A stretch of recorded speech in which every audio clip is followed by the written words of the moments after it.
La noche estaba en calma sobre el Golfo Pérsico. Un cielo oscuro, casi sin estrellas, cubría el horizonte. En las bases aéreas iraníes, todo parecía transcurrir con la rutina habitual de una madrugada silenciosa. Pero esa calma, frágil como una delgada lámina de vidrio, estaba a punto de romperse. A las 3:47 am, los radares iraníes captaron una señal. No era cualquier señal. Eran ecos de gran tamaño, con firma térmica compatible con bombarderos estratégicos. La alarma se encendió. Los operadores militares miraron la pantalla, incrédulos. Eran B-52H Stratofortress, aviones de combate de largo alcance de los Estados Unidos, cruzando el espacio aéreo internacional, pero peligrosamente cerca del umbral iraní. Desde el centro de comando en Teherán se enviaron comunicaciones de emergencia a las unidades terrestres. Los mandos no sabían si responder, esperar o consultar con sus aliados. Fue entonces cuando algo cambió el tablero por completo. Desde el oeste, surcando el cielo como sombras veloces, cazas Su-35 rusos irrumpieron en escena. No estaban en el radar iraní minutos antes, simplemente aparecieron. Nadie los esperaba, ni siquiera los iraníes. Estos aviones no procedían de Rusia propiamente dicha. Las primeras investigaciones apuntaban a una base aérea militar rusa en Siria. En apenas minutos, los Su-35 se posicionaron cerca de los bombarderos B-52, bloqueando cualquier avance directo hacia la zona sensible del estrecho de Hormuz.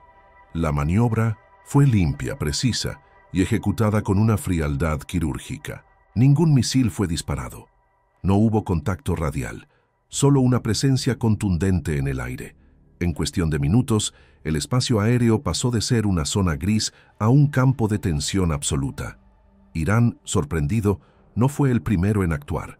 Rusia lo hizo, y eso para muchos en el mando iraní fue la verdadera conmoción, porque lo que acaba de suceder no era simplemente una operación militar, era un mensaje. Un juego nuevo acababa de comenzar.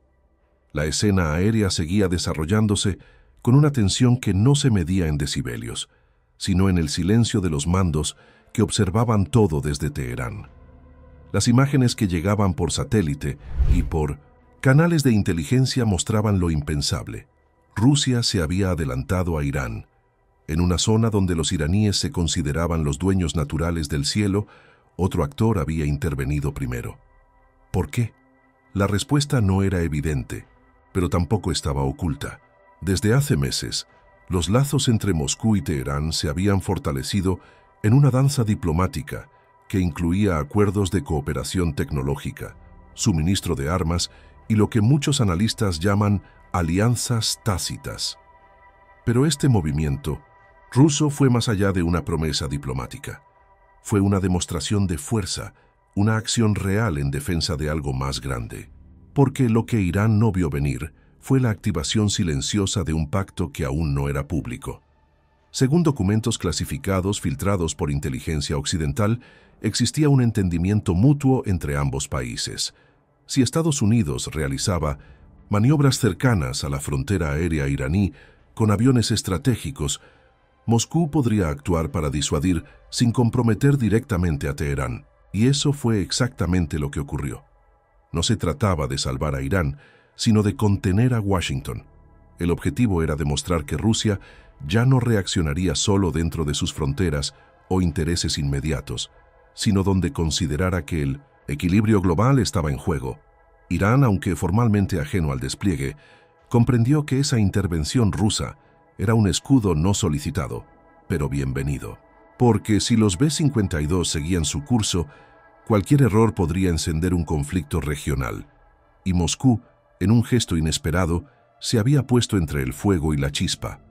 Para muchos dentro del gobierno iraní, fue una muestra de poder aliada. Para otros, un recordatorio incómodo. En este triángulo de tensiones, ya no deciden solos.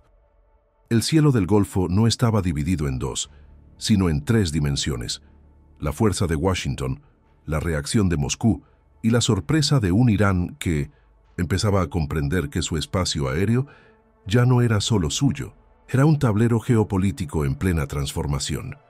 El cielo, convertido en una partida de ajedrez invisible, se tornó aún más inquietante cuando los Su-35 rusos comenzaron a ejecutar maniobras ofensivas. No se trataba de simples vuelos de reconocimiento ni de presencia simbólica. Era una operación táctica medida al milímetro, diseñada para incomodar y presionar sin disparar una sola bala. Los cazas rusos se colocaron en formaciones de intercepción, uno a cada lado de los B-52, imitando los viejos patrones de cerco aéreo usados en la Guerra Fría. Pero esta vez no había océano Atlántico de por medio. Esto ocurría frente a las costas de Irán, con los motores rugiendo sobre un mar negro y tenso. Los bombarderos estadounidenses mantuvieron su curso durante unos segundos que parecieron eternos. A bordo, las tripulaciones sabían que no estaban solos. Las pantallas internas confirmaban la presencia de los Su-35. Eran rápidos, silenciosos y estaban demasiado cerca. Cualquier desvío, cualquier alteración de trayectoria podría ser interpretada como una provocación, y esa línea, aunque invisible, era peligrosa. La respuesta del Pentágono fue inmediata, aunque contenida. A través de un canal militar reservado, se envió una señal cifrada ordenando el cambio de altitud de los bombarderos. En segundos, los B-52 redujeron su velocidad, viraron ligeramente hacia el sur y aumentaron distancia con los cazas rusos. No era una retirada, pero sí una maniobra de descompresión táctica, lo suficiente para calmar el pulso sin perder el control de la misión. Desde tierra, los radares iraníes seguían la escena sin intervenir. Era como observar una pelea entre dos titanes desde el balcón de una ciudad sitiada. Nadie en Teherán movió un dedo, solo observaron, porque sabían que ese momento no les pertenecía.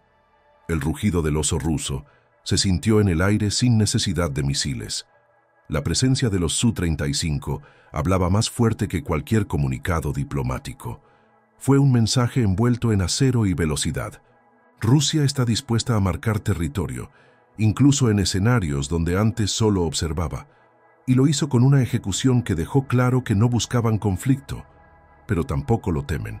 El mundo se mantuvo en vilo durante esos minutos, porque cuando dos potencias se encuentran cara a cara en los cielos, el silencio puede ser más letal que el estruendo. Y en ese silencio, Rusia rugió primero. En los pasillos del Pentágono, la información llegó como una ráfaga helada. Los B-52, aún dentro de los márgenes legales del espacio aéreo internacional, habían sido interceptados sin aviso previo por cazas rusos.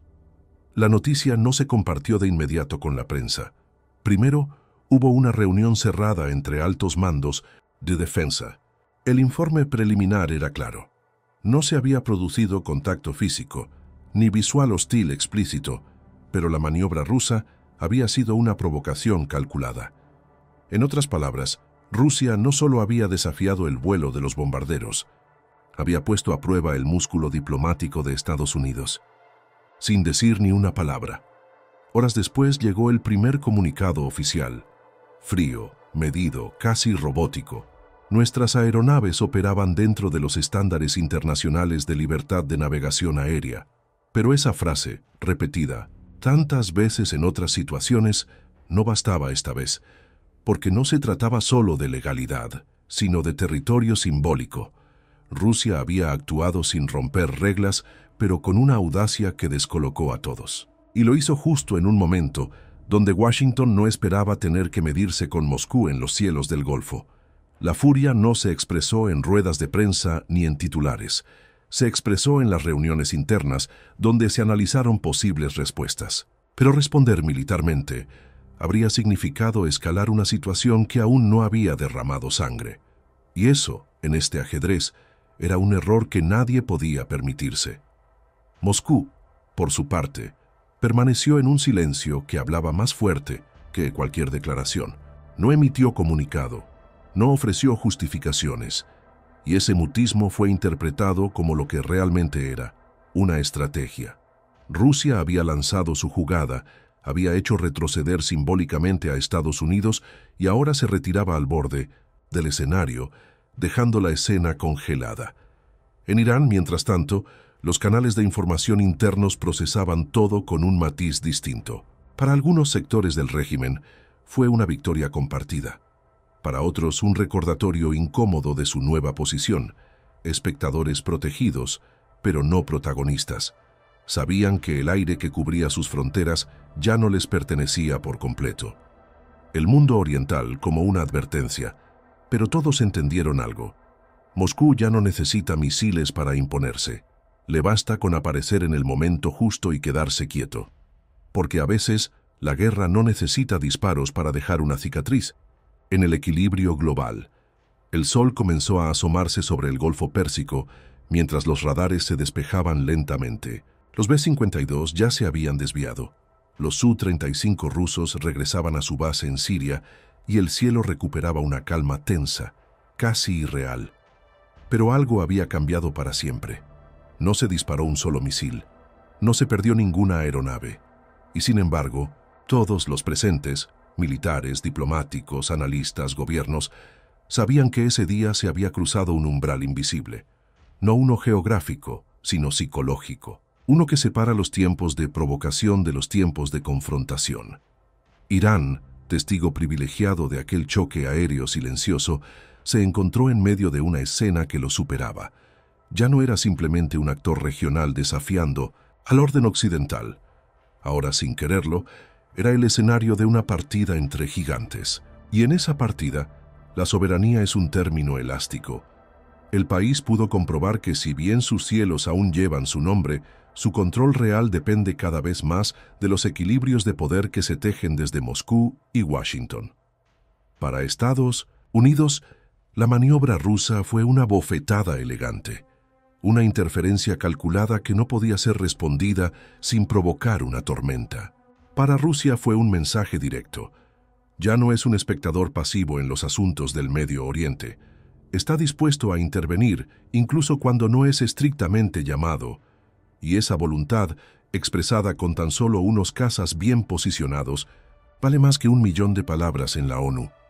El mundo contuvo el aliento, porque lo comprendió todo en un instante. No se trata de bombas, se trata de señales. Y ese día la señal fue clara. Las líneas que antes dividían las zonas de influencia ya no son líneas, son zonas grises, móviles y peligrosamente frágiles. Basta una maniobra errada, un error de cálculo, una interpretación agresiva, para que el silencio se convierta en detonación. Ese amanecer no se registró como noticia global de última hora. No hubo titulares en rojo ni discursos urgentes. Pero quienes vigilan los hilos del poder, quienes leen más allá del humo y el acero, saben que algo esencial se redefinió. Porque hay momentos que no estallan, pero transforman. Y este fue uno de ellos. Ese fue el día en que el cielo habló en susurros y las potencias escucharon con los puños apretados. Un día que no marcó el inicio de una guerra, pero sí el final de una inocencia geopolítica. Y en ese nuevo tablero, el que no sabe leer los silencios ya está perdiendo.